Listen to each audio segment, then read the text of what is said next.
Students, we are on chapter number 2 and on the fourth kind of business organization, that is cooperative society.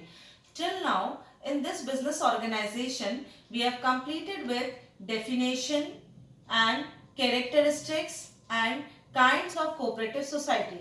Today we are going to take the topic merits of cooperative society. Now the first merit is equality in voting rights. Now as we all know that each and every member of cooperative society can just cast the vote on the basis of one man, one vote, irrespective of the number of shares held by the every member. That is why it enjoys equality in voting rights. Second one is your limited liability.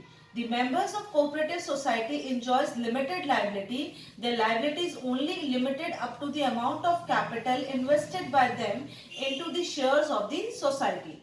Coming to the third one, economies of operation. Now students, economies of operation generates when the society is purchasing in bulk quantity and eliminating the profit of middlemen. At that time, it automatically reduces the cost and we enjoys economies of operation.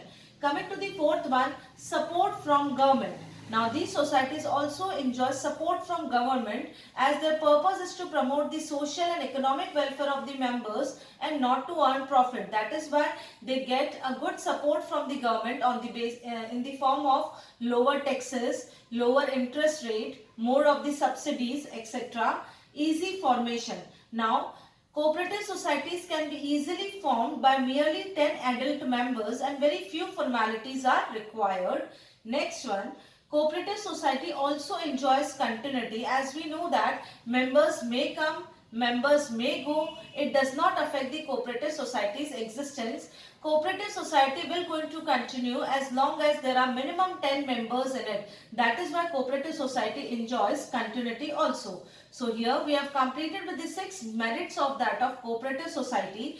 In the next video we are going to do with the demerits of cooperative society. Thank you.